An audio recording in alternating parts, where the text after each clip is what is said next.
بسم الله الرحمن الرحيم.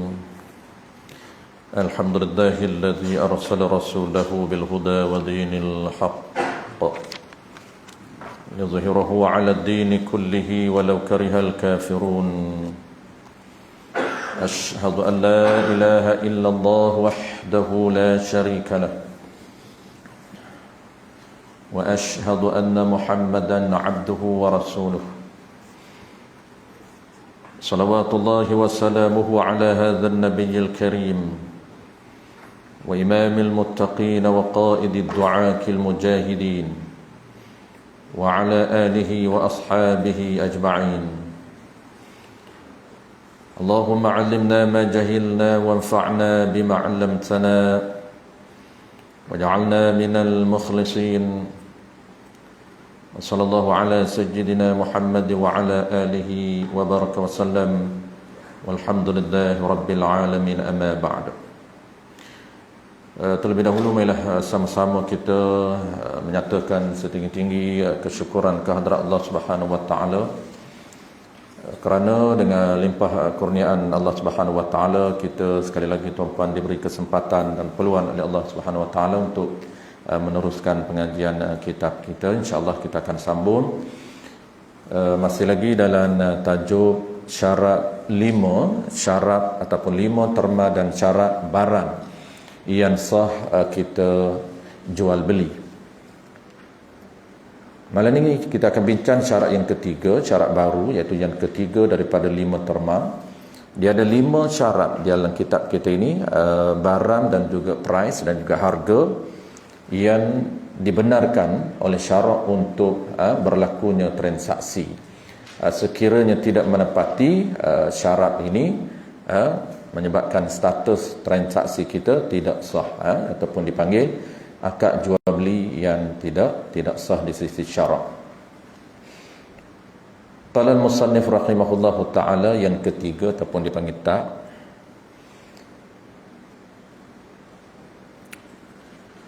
bahawa keduanya, yakni penjual dan pembeli, ada kuasa yang mampu untuk memberi ataupun menyerahkan bagi diterima barang dan harga. Jadi syarat yang ketiga tuan, pastikan kedua-dua penjual dan pembeli mampu untuk menyerahkan barang dan juga harga ataupun duit kepada kedua pihak. Ini syarat yang telah ditetapkan. Mesti mampu ataupun dipanggil mudah untuk menyerahkan barang ataupun juga duit kepada kedua belah pihak. Barulah sah kita akad jual beli. Jadi secara umumnya, sebelum kita baca contoh, dia ada beberapa contoh. Secara umumnya dipanggil qudratut taslim, kemampuan untuk menyerahkan barang ataupun mudah untuk menyerah barang ini terbahagi kepada dua. Dipanggil mudah untuk menyerahnya ataupun mampu untuk menyerah ini dibahagikan oleh ulama kepada dua pembahagian. Yang pertama dipanggil mampu ataupun mudah diserah, dipanggil mampu ataupun boleh diserah dengan mudah kepada penjual ataupun kepada pembeli. Jadi barang ini yang kita nak angkat jual beli ini mudah untuk diserahkan kepada pembeli, dan pembeli pula mudah untuk menyerahkan kepada penjual duit, yakni harga. Jadi mudah ini disebut di dalam kitab yang besar tuan-puan, kalau kata kitab Hasyiah akan disebut maksud mudah ini, yang dikatakan mudah untuk kita serah barang dan juga duit kepada kedua belah pihak itu, yang dimaksudkan mudah ini disebut dalam kitab I'anatul Talibin jilid yang ketiga. Maksud mudah ini dinyatakan oleh para ulama ada 2 ciri yang kata mudah. Yang pertamanya mesti mudah diserahkan ini mesti tidak memerlukan belanja yang besar. yang dikatakan mudah untuk serah. Kalau barang duduk depan tak menjadi isu. Kita beli barang duduk depan, tolak saja. Itu dia panggil berlakunya sistem qabat di dalam transaksi jual beli. Masuk qabat ni berlakunya serah menyerah di dalam majlis jual beli. Itu simple sahaja. Itu pun termasuk mudah. Jadi yang pertamanya yang disebut mudah untuk serah, mampu untuk serah dengan mudah ini, pertamanya proses untuk menyerahkan barang itu tidak perlu kepada perbelanjaan yang besar, tak perlu kepada mu'nah kabirah, tak perlu kepada perbelanjaan yang besar, ataupun tidak perlu kepada belanja yang banyak. Nak serah barang ini, kalau perlukan belanja, maka tidak dibenarkan. Mesti serah tanpa belanja yang besar. Kalau belanja sedikit, okey. Nak jual motor, motor tu berada bukan di depan kita, motor tu berada di tempat jauh. Nak ambil motor itu perlukan kepada belanja untuk ambil kenderaan kita. Adakah belanja yang besar? Tidak, belanja yang kecil sahaja. Yang tu sah di akad jual beli. Kita dah bincang sebelum daripada ini, insya-Allah akan datang kita akan bincang sekali lagi. Sah juga akad jual beli barang tidak ada di depan, dengan syarat dia mematuhi peraturan lain. Dengan syarat dia dah tengok barang itu, cuma masa akad jual beli itu barang tidak ada di hadapan. Kalau dia tak pernah tengok barang, tiba-tiba akad barang yang tak pernah tengok, maka itu tidak sah. Dipanggil bai'ul ghaib. Jual beli ghaib, barang yang tidak ada di dalam majlis akad dan tak pernah melihat, maka tidak sah jual beli ghaib dalam mazhab Syafi'i. Jadi akad jual beli dalam majlis yang tidak ada di dalamnya barang sah, tapi barang itu dia dah lihat, dah tengok benda yang dia nak beli, dan mampu dia serah dengan mudah walaupun duduk jauh. Walaupun barang itu jauh dalam majlis akad dia, sah sekiranya tidak memerlukan belanja yang besar. Kalau belanja yang kecil, postage tak mahal, ataupun dia upah orang nak hantar barang tu kepada dia murah saja, maka sah, tidak membebankan pembeli. Yang kedua, yang kata mudah untuk serah ini, yang dianggap mudah untuk serah ini, tidak memerlukan usaha yang kuat, ataupun tidak memerlukan usaha yang banyak. Dia panggil kabirun musyaqqah. Kalau musyaqqah yang besar untuk nak dapatkan benda itu, maka tidak dibenarkan, tidak dianggap mudah untuk serah. Contoh, kita akan bagi contoh dalam kitab kita, dia akan bagi contoh. Barang yang kita nak beli ada depan kita, dan ada di hadapan kita, tapi nak tangkap itu sukar. Kalau boleh tapi perlu usaha yang lebih. Boleh tangkap kita ni, bukan penjual memanglah dia kena tangkap awal. Kita pembeli ni lepas bayar nak tangkap, jual beli ikan di dalam kolam, tak sah jual beli ikan di dalam kolam. Kenapa? Kerana pertama tak menentu berapa, yang mana dia nak beli. Yang kedua, kalau dia tentu ni, memang dia tentu ini 5 ekor yang ni, bukan yang lain, memang dia dah confirm yang ni, tapi nak tangkap sukar, tidak sah.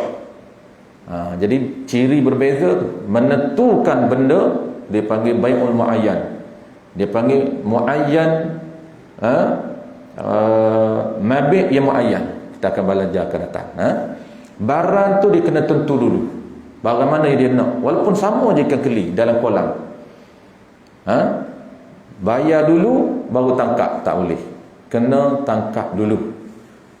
Melainkan nak tangkap mudah sahaja, kolam kecil, kolam tepi rumah, bukan kolam besar tu, kita buat kolam tepi rumah sahaja keluasan dalam 10 kaki contoh.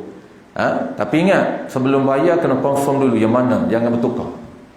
Kalau sama sahaja saiz dan sama, kita tak boleh beza, tak sah. Bayar sebelum tentukan. Itu secara umum lah. Ada juga yang sah qal dhaif. Nanti kita akan lain kali. Ini secara umum saja.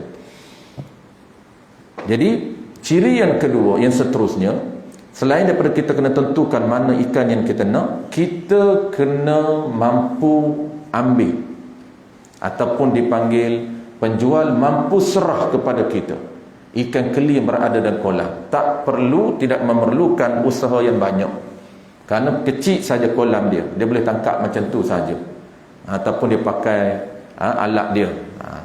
Okey, itu yang pertama. Jadi kesimpulan dia tuan-puan, mampu untuk serah ini terbahagi kepada dua. Yang pertamanya dia panggil boleh diserah dengan mudah.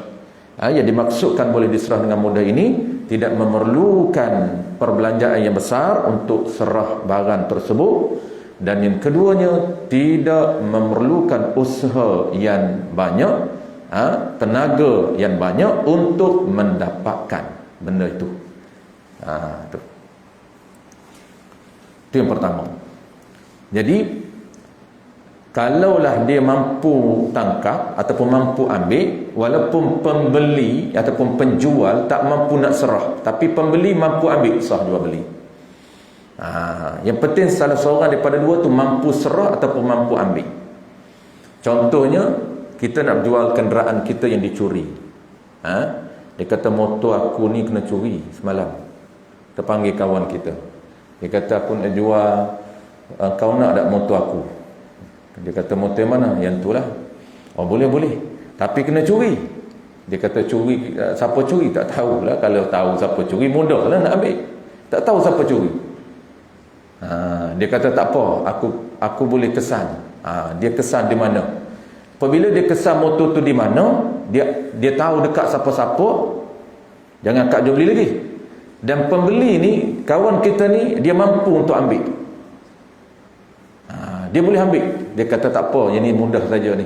Jangan bimbang. Dia kata bak nak aku ramai kaki. Dia pasang kaki dia sekejap ambil. Maka apabila dia tahu motor dia di mana, dengan siapa, dan dia nak mampu ambil, sah akad jual beli. Kenapa? Kerana mampu serah dan ataupun mampu ambil oleh pihak pembeli. Kalau penjual tak mampu serah kerana di tangan dia tidak ada barang dia, tapi pembeli mampu ambil, maka sah juga. Dia akan bagi contoh. Ataupun contoh lain tuan-puan, binatang. Dan kita sebut Matla'ul Badrain wa Majma'ul Bahrain, dia sebut binatang. Kita jual lembu, jual kerbau dan jual binatang-binatang yang lepas di padang. Tapi kena tentu. Tak tentu tak sah. Kena tentu yang mana? Cuma kita ni owner ni tak mampu nak tangkap. Sebab kerbau liar, lembu dah liar, duduk dalam ladang kelapa sawit. Tapi kita tahu yang mana jual. Maka pembeli ini dia ada kepakaran untuk tangkap. Sama ada dia tembak dulu ataupun dia tangkap macam mana, tak kisah. Tapi dia mampu tangkap. Apabila dia mampu tangkap, maka sah di akad jual beli. Itu yang pertama. Yang kedua yang tidak ada dalam kitab kita tuan-tuan. Dia kitab kita ni disebut yang pertama saja, iaitu mudah serah ataupun mampu serah dengan mudah. Dan kitab kita sebut satu. Yang kedua dia tak sebut. Banyak contoh dia ni, semuanya contoh termasuk dia panggil taslimu hissi, iaitu mudah serah dengan mudah, ataupun dipanggil mampu serah dengan mudah.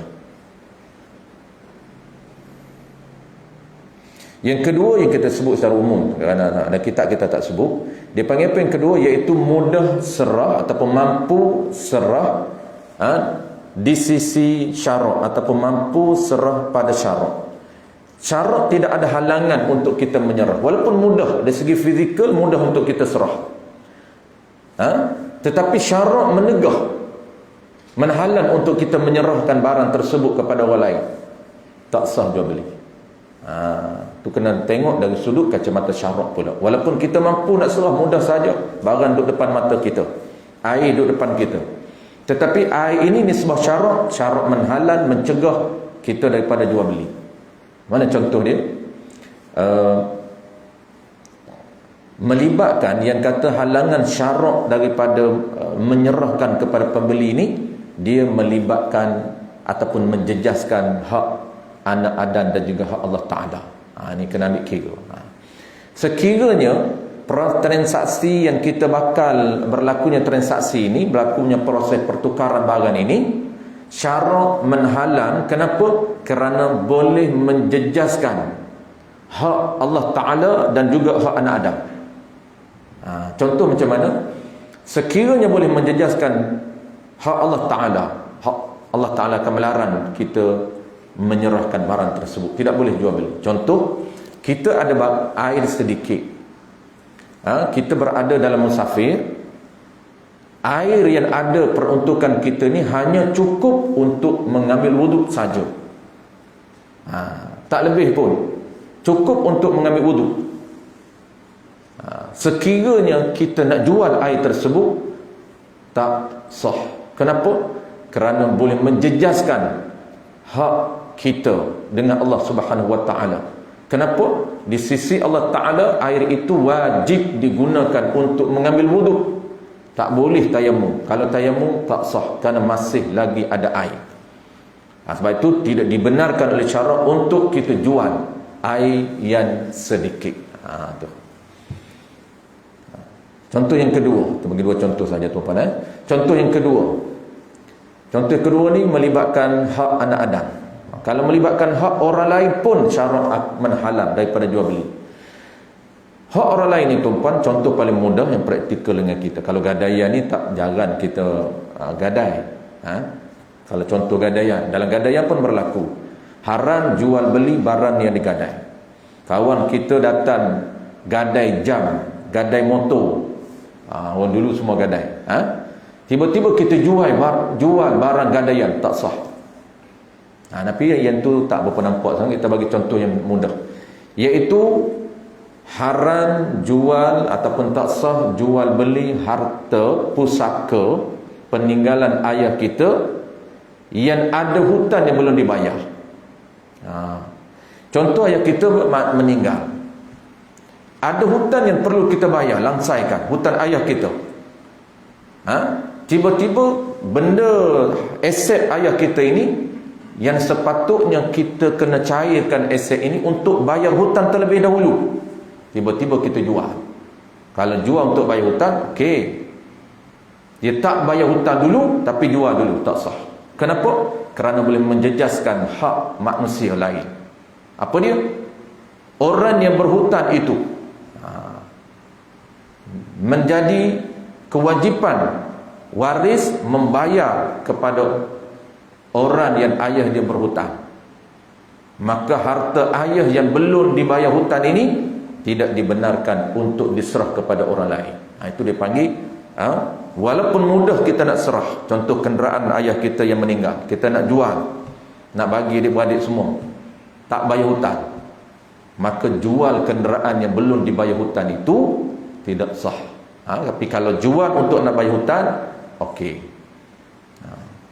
Itu contoh dia panggil halangan syarak menegah daripada menyerahkan barang daripada kepada orang lain kerana boleh menjejaskan hak manusia. Baik, kita baca contoh dan kitab kita dibagi satu saja, iaitu mampu serah dengan mudah, tidak melibatkan perbelanjaan yang besar dan juga tidak melibatkan usaha yang banyak. Dari itu tidak sah menjual sahaya. Dari itu ini kerana itu ataupun oleh sebab itu tidak sah menjual sahaya ataupun binatang. Ini dululah contoh kita, binatang dan kenderaan. Tidak sah menjual sahaya ataupun binatang yang sudah lari ataupun yang sudah sesat atau yang sudah dirampas orang. Binatang kita orang curi ataupun orang rampas, ataupun dia lari sendiri tapi kita sukar untuk cari, ataupun kenderaan dirampas, ataupun kenderaan dicuri. Sahaya ni tidak adalah hari ni.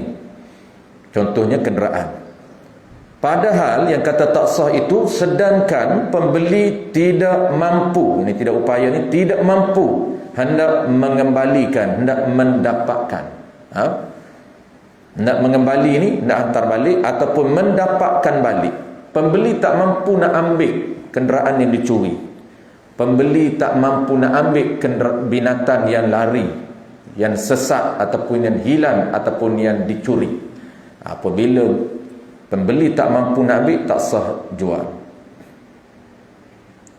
Tetapi jika boleh, ini pembeli mampu, dapat dengan tiada kena belanja, tidak perlukan perbelanjaan yang besar, sah jualan itu. Maka sah jual barang yang mampu kita dapatkan walaupun kenderaan dah hilang. Ini cerita penjual yang jual kenderaan yang dicuri. Yang kita hari ni duk beli dengan pencuri, itu yang tak sah.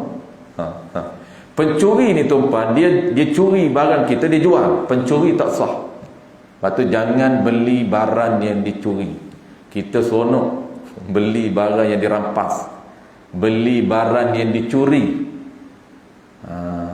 Beli barang yang dirampas walaupun harga lelon, harga murah.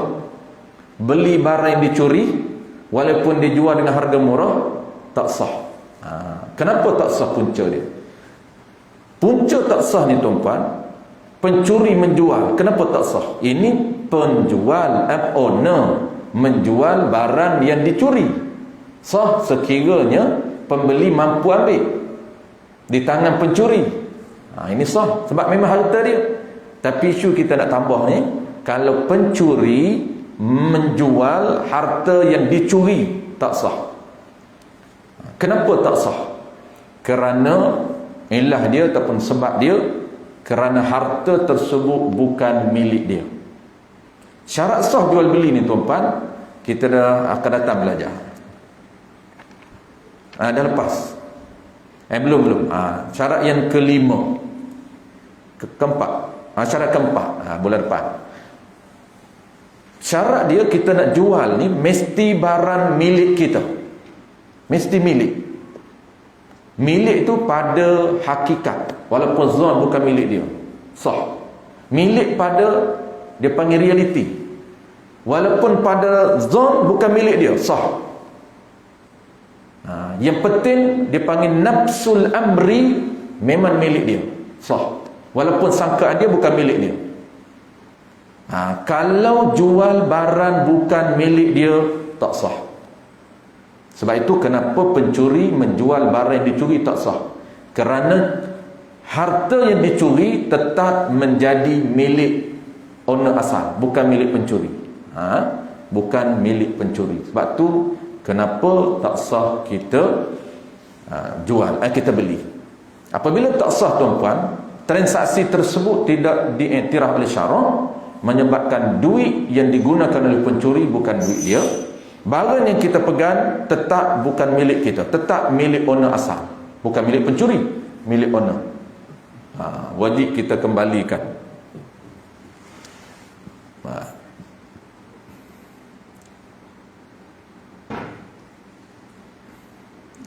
Dipanggil syarat sah menjual barang ni, milik itu mesti milik nafsul amri, walaupun sangka dia tu bukan milik dia, sah. Ini isu akan datang kita bincang.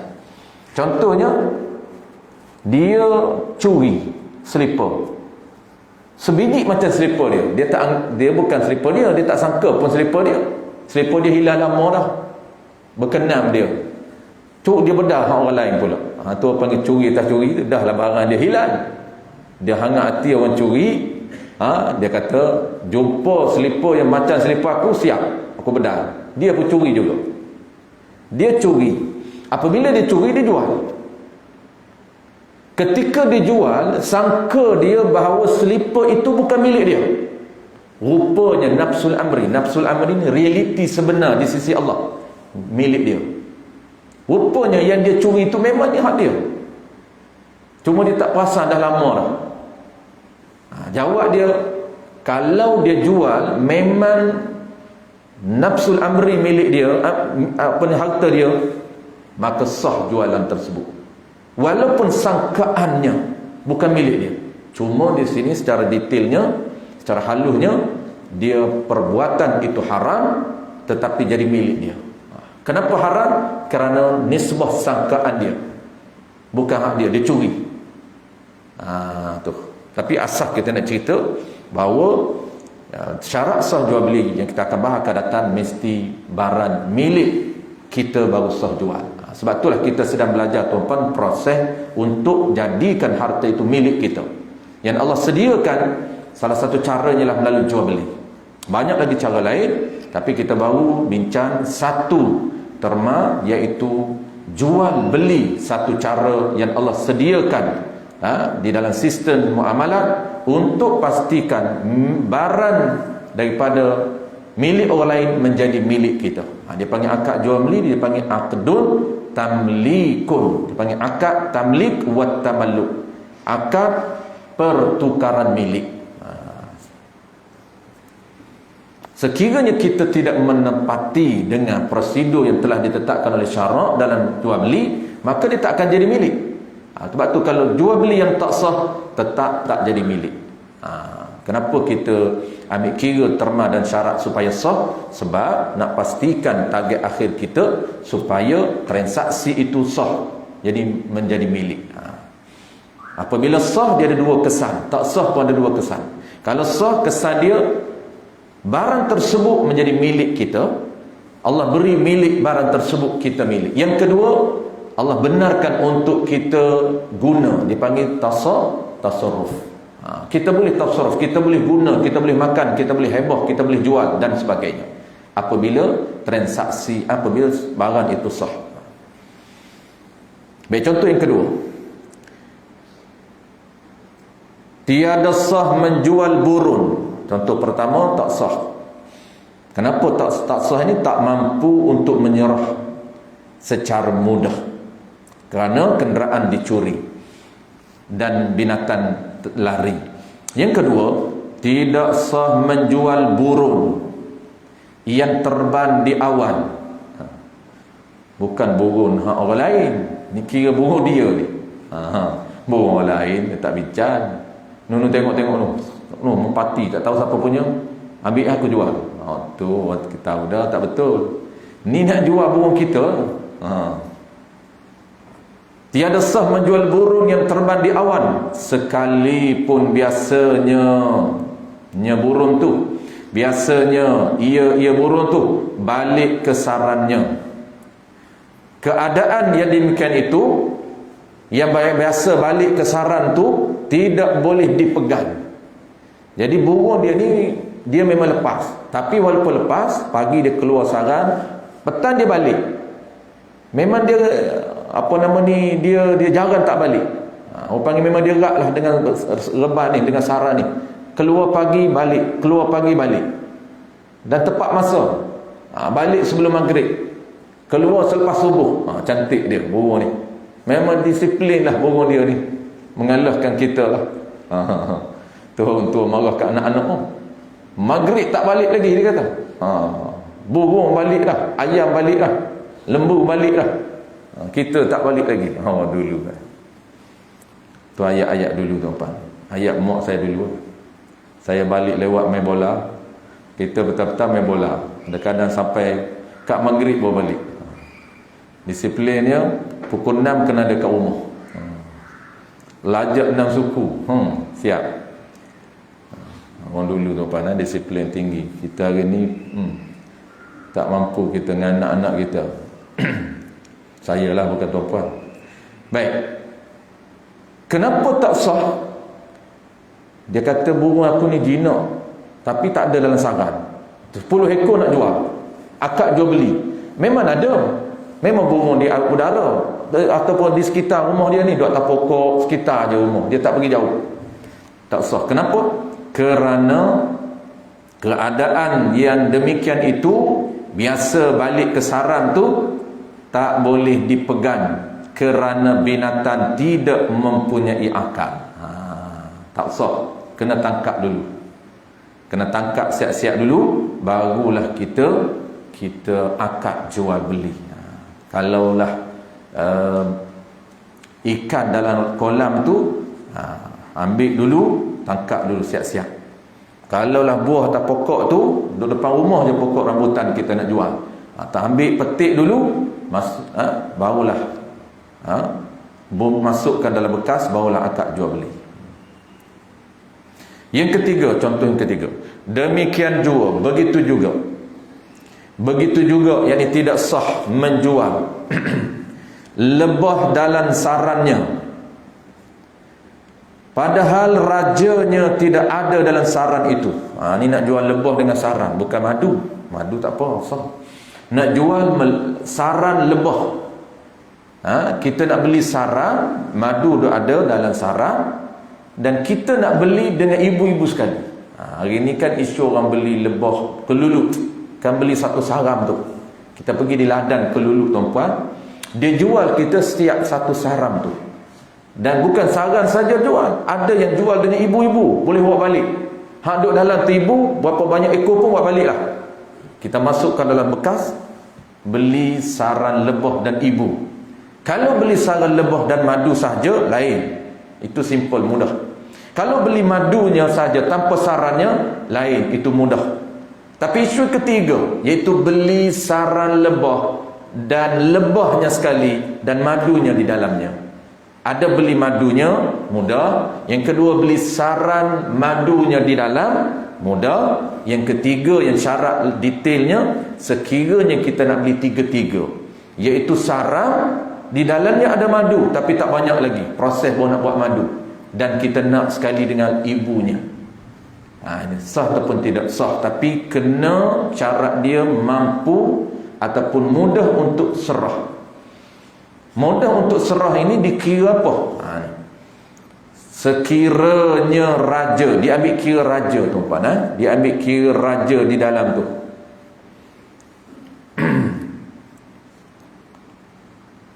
Sah.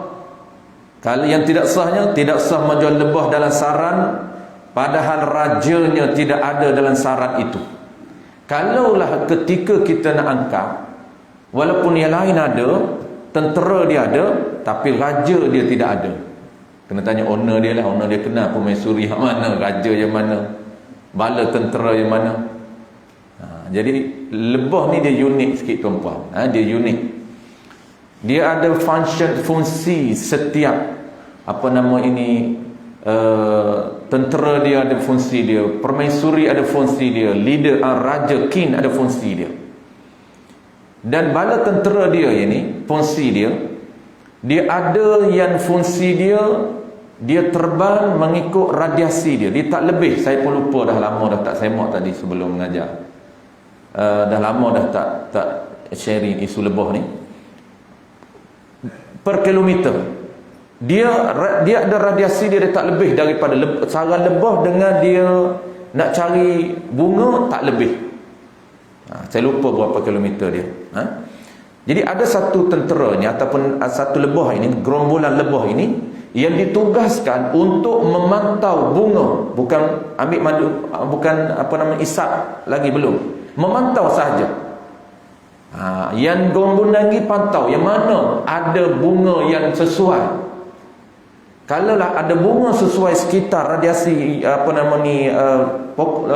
saram ini, maka dia masuk saram balik.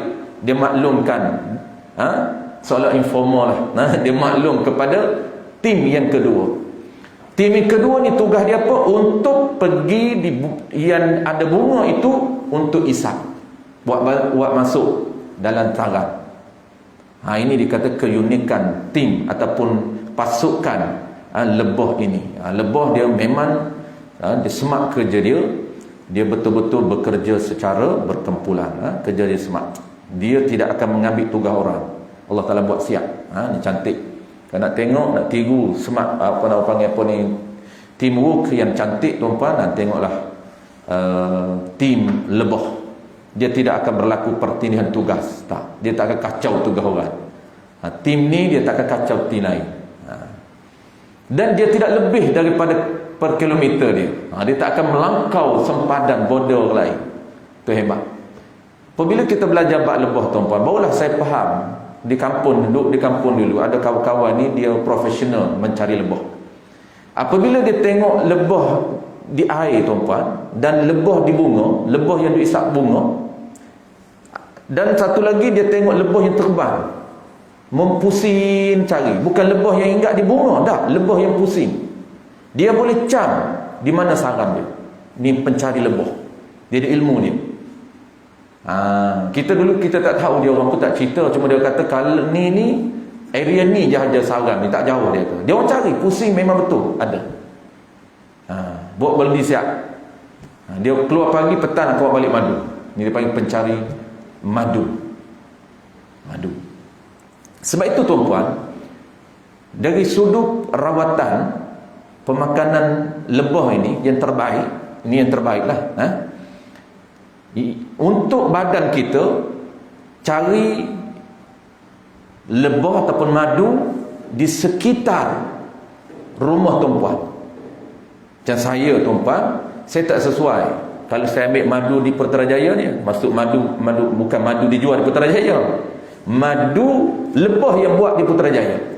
Sebab saya ini, proses saya ni dibesarkan ataupun lahir di kampung saya. Sebab apa, tuan-puan? Sebab dia asalnya ialah kita ni dijadikan daripada air mani ayah kita. Yang hidup ayah kita ni ialah sekitar kampung dia. Dia makan pemakanan sekitar kampung dia. Sebab itu kita boleh interaksi dengan alam. Tuan-puan mungkin tak biasa, kalau kita hidup lama di kampung, tuan-puan, kita balik, badan kita dia boleh berinteraksi dengan alam. Dia lain. Terbalik di kampung kita, badan kita sebenarnya dia boleh detect. Ini dipanggil manusia, dia ada interaksi dengan alam.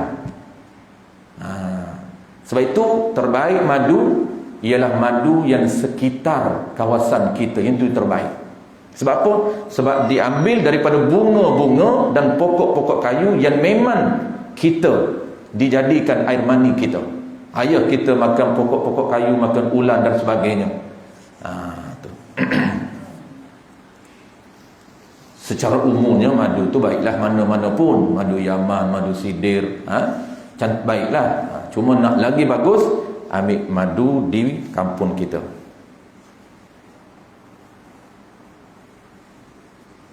Tapi kita dah lama duduk sini, tuan-tuan. Orang yang duduk 30 tahun dah cari madu sini. Dah 30 tahun dah saya duduk Putrajaya ni. Kena cari madu Putrajaya. Dia dah lama duduk sini. Madu Putrajaya pun mari madu asli di Kuantan tak jadi juga. Madu Pahang, madu Pahang bukan madu Ria Ori Putrajaya. Mana ada orang ambil lebah Putrajaya? Apa dia tu? Itu madu Cik Mi. Lain macam tu madu Cik Mi, jangan main tu. Baiklah sekali kita dah insya. Contoh yang ketiga. Jadi contoh yang kedua, yang ketiga lebah, yang kedua tadi burung, yang ketiga lebah. Jadi lebah ini pastikan kalau nak beli saran dia, lebah dia dan madu dia dalam saran tu kena ada raja. Tetapi kalau ada raja, sahlah dijual kerana boleh dipercayai. Jika ia raja keluar akan kembali semula. Kenapa kalau raja dia ada sah? Kerana yang lain semua akan masuk balik. Sebab kita nak beli lebah tu. Kita nak beli lebah. Kalau raja ada di dalam sarang, maksudnya tentera, tim dia tak keluar semua. Tapi kalau raja tidak ada dalam sarang, biasanya tim dia akan keluar. Dia hanya tinggal pemaisuri dia. Biasanya tim dia keluar, raja akan keluar. Pantau. Raja dia pantau je. Yang bekerja adalah tim dia. Pemaisuri di rumah. Pemaisuri dia akan berada di sarang. Yang buat anak tu pemaisuri lah.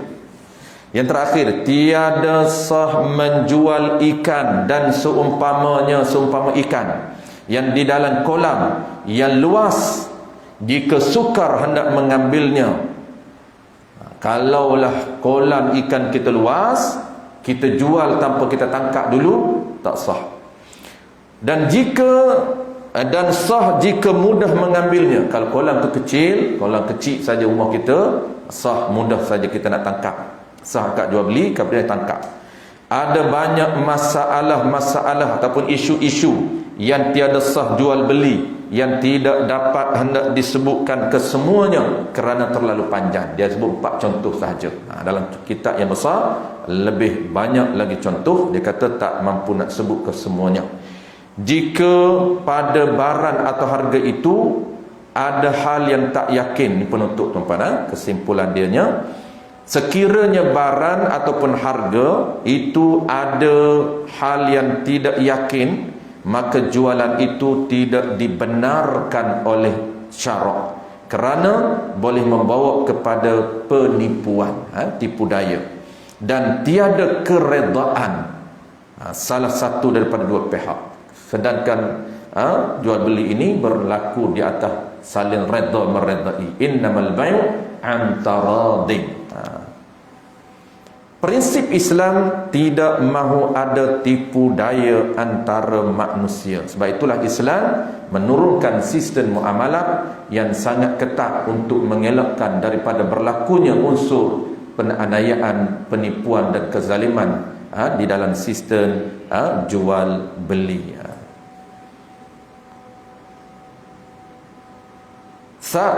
Yang keempat, insyaAllah tuan-tuan minggu akan datang kita akan bincang. Yang keempat, nak jual barang, mesti barang tersebut milik kita, barulah sah kita jual. Jika jual barang rampas, barang curi, maka tidak sah. Wallahu a'lam. InsyaAllah akan datang.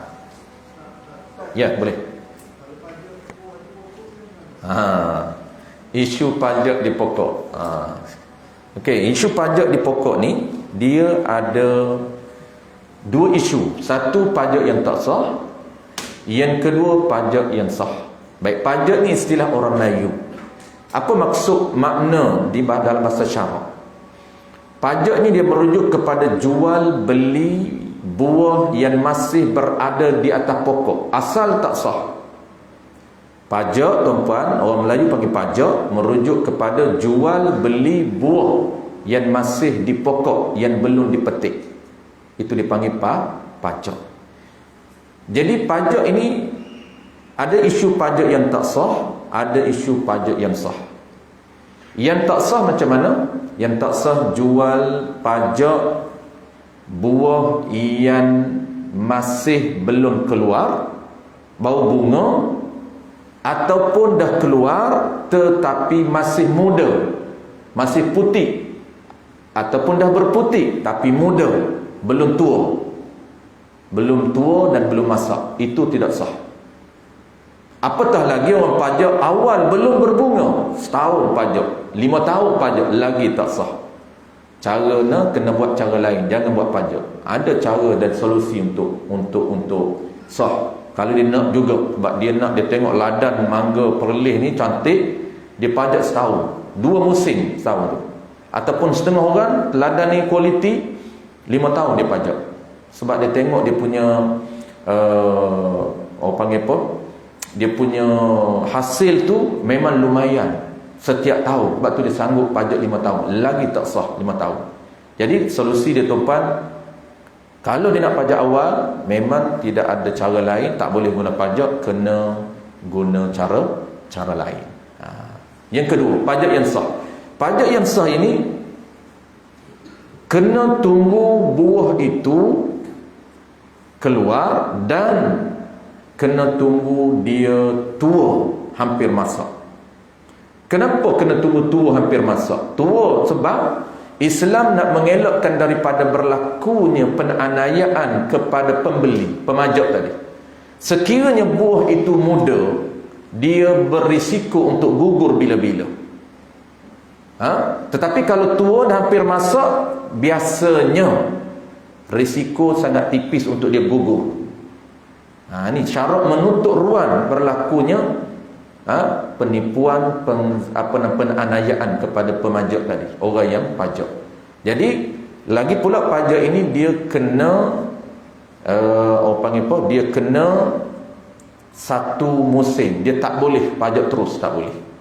Jadi tunggu dulu buah tu tua ataupun masak. Cuma dia ada syarat, dua ni sah. Buah yang dah tua belum masak sah. Yang kedua, buah yang masak lagi sah. Cuma apa beza dua tu? Dua-dua sah tapi ada syarat.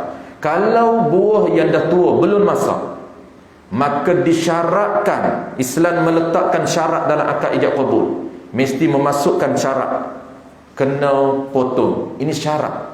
Walaupun tak potong segera tak apa, kena ambil. Maksudnya syaratnya saya pajak buah di atas pokok ni ataupun 10 pokok di ladang ini saya pajak dengan harga sekian, dan lepas harga masuk apa? Syarat petik. Kena petik. Kita meletakkan syarat kepada penjual. Soal nak petik segera ataupun tidak, itu terpulang kepada kedua belah pihak. Dia benarkan seminggu baru petik, sah. Asalkan masukkan syarat kena petik di dalam akad ijab qabul. Kenapa? Kerana buah belum masak, baru tua. Yang kedua, kalau buah tu masak, boleh ambil bila-bila, sah pajak tanpa memasukkan syarat petik. Kenapa? Kerana buah dah boleh petik bila-bila. Cuma isu dianya dibincang dalam kitab fiqh, adakah wajib ambil segera? Sebab dah bayar dah, wajib petik semua dah. Itu kelonggaran dibenarkan oleh syarak berdasarkan kepada persetujuan. Kalau dia tak segera suruh ambil, kita boleh biarkan, atau pokok seminggu pun boleh.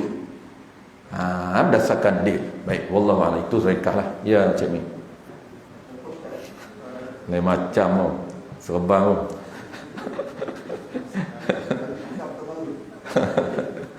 Azam tahun baru, semangat baru, wajah baru.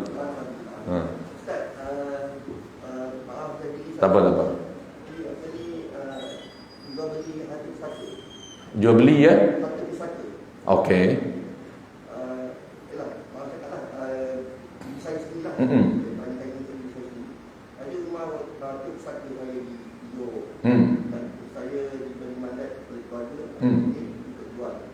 Jual. Jadi arwah mata atau arwah ayah, ketika arwah ayah bertemu sibuk tu ada kahwin dengan seorang. Okey. Jadi soalan saya, kaedah untuk jual, jika tanpa saja kita dia ada bagian. Saya pernah tanya Ustaz, dia pernah ada bagian. Dia memang ada bagian dalam saja tersebut.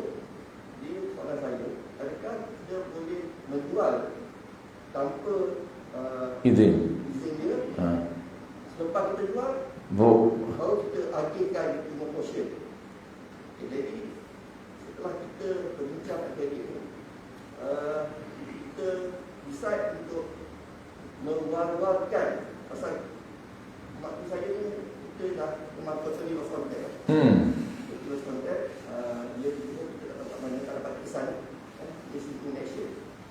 Jadi adakah kita dapat sepakat iaitu kita nak masuk dalam khabar untuk pencarian. Okey.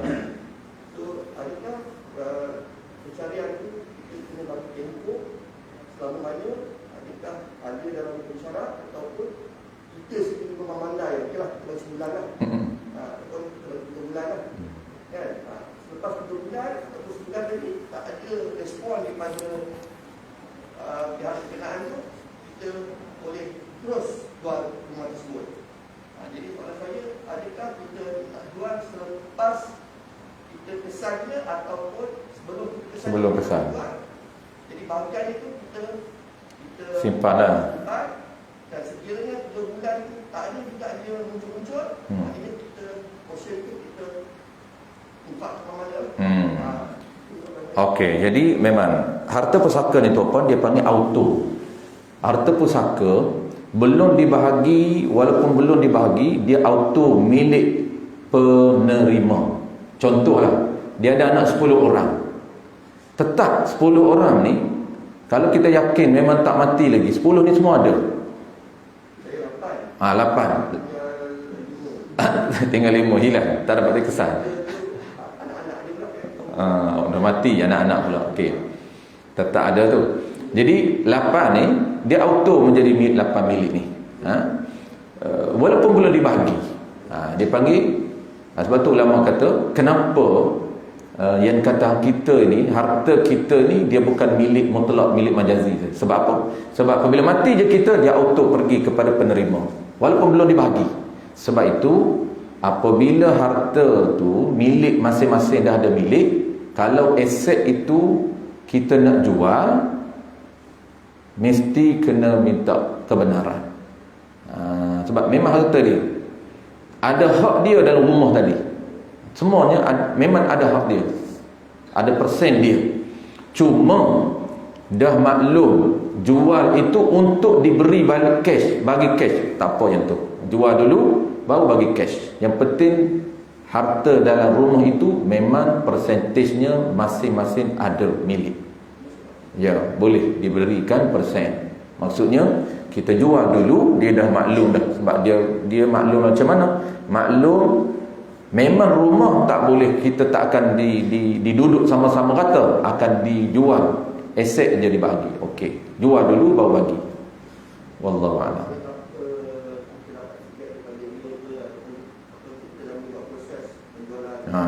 Sebab yang penting rumah tu kita nak bagi persen kan. Bagi duit. Boleh. Yang penting duit itu yang milik dia. Wallahu a'lam. Sama-sama. Bismillahirrahmanirrahim. Alhamdulillahirabbil alamin. Wassalatu wassalamu ala asyrafil anbiya'i wal mursalin wa ala alihi wa ashabihi ajma'in. Allahumma faqihna fid din wa 'allimna ta'wil waj'alna minal ulama'i al-'amilin waj'alna minal mukhlisin. Wa sallallahu ala sayyidina Muhammad wa ala alihi wa baraka wa sallam. Alhamdulillahirabbil alamin.